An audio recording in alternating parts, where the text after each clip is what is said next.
ও আর কোনোদিন কানে শুনতে পারবে না। তুমি গান করো, আমি শুনছি।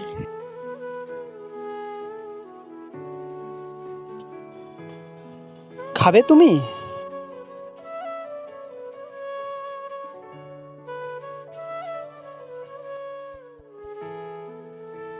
আরে পাগল হয়ে গেছো তুমি, কানে শুনতে পাচ্ছ না? সরি, আমাকে ক্ষমা করে দাও। চলো। মনে হচ্ছে আমি মা হতে চলেছি।